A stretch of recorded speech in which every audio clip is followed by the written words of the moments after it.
Assalamualaikum warahmatullahi wabarakatuh. Halo semuanya, kembali lagi di channel saya. Nah, sebelum itu kita perkenalan lagi ya. Perkenalkan, saya Putri Syahla Lestari dari Program Studi Pendidikan Bahasa dan Sastra Indonesia, Fakultas Keguruan dan Ilmu Pendidikan Universitas Riau dengan NIM 2305114263. Nah, di video kali ini saya akan membuat video untuk memenuhi nilai di ujian akhir semester saya pada mata kuliah Literasi Digital dengan dosen pengampu Bapak Zulhafiz SPD MPD. Nah, video kali ini saya akan menjelaskan apa itu teks anekdot. Ditonton sampai habis ya. Nah, langsung saja kita masuk pada pembahasan yang pertama tentang apa sih teks anekdot itu.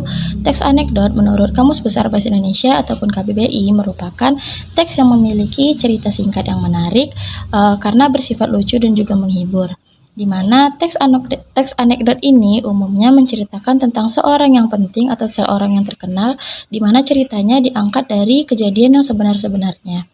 Nah, meskipun terkesan sebagai teks yang lucu, namun teks anekdot ini memiliki pesan moral dan juga amanat serta kebenaran yang terkandung dalam ceritanya yang dipercayai oleh banyak orang.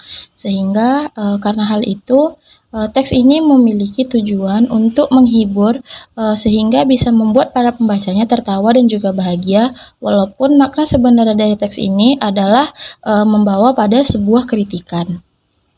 Nah, setelah kita mengetahui tentang pengertian teks anekdot tadi, kita akan membahas tentang ciri-ciri dari teks anekdot. Di mana ciri-ciri dari teks anekdot ini ada 6. Yang pertama, teks anekdot itu bersifat humor dan juga lelucon. Yang kedua, bersifat menggelitik para pembacanya. Yang ketiga, bersifat menyindir mengenai seseorang dari suatu lembaga ataupun suatu organisasi tertentu. Yang keempat, memiliki maksud tertentu. Yang kelima, kisah yang disajikan umumnya hampir serupa dengan dongeng. Yang terakhir, menceritakan tentang karakter hewan dan manusia yang sering terhubung secara umum dan juga realistis. Nah, setelah kita mengetahui ciri-ciri dari teks anekdot tadi, kita masuk pada bagian struktur teks anekdot, di mana struktur teks anekdot ini juga memiliki 6 struktur. Yang pertama, ada judul.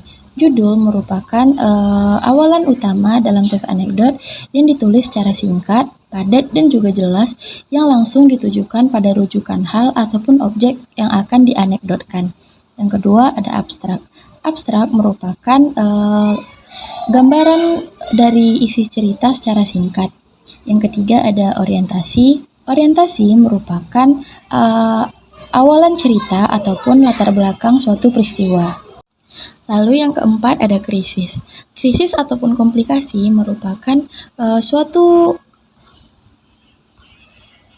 Yang keempat ada krisis ataupun komplikasi, di mana krisis ataupun komplikasi ini merupakan sebuah bagian yang memunculkan sebuah permasalahan ataupun kejadian yang unik yang tidak biasa terjadi.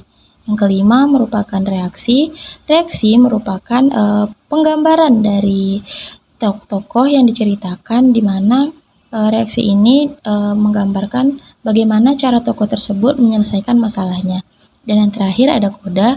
Koda merupakan bagian dari akhir cerita, di mana biasanya koda ini berisi simpulan dari kejadian para penulis. Nah, yang terakhir itu ada kaidah kebahasaan teks anekdot, di mana kaidah kebahasaan teks anekdot ini ada 6. Yang pertama, menggunakan kalimat yang menyatakan kejadian yang sebenarnya yang sudah terjadi, seperti peristiwa masa lalu. Yang kedua, menggunakan kalimat retoris ataupun jenis kalimat pertanyaan yang tidak membutuhkan jawaban. Yang ketiga, menggunakan kata aksi. Yang keempat, menggunakan kalimat perintah. Yang kelima, menggunakan kalimat dengan tanda seru. Dan yang terakhir, menggunakan kalimat langsung. Biasanya menggunakan kalimat langsung ini tertuju pada teks anekdot yang bersifat dialog. Baik, cukup sekian video dari saya. Lebih dan kurangnya saya mohon maaf. Wassalamualaikum warahmatullahi wabarakatuh. Sampai jumpa di video selanjutnya.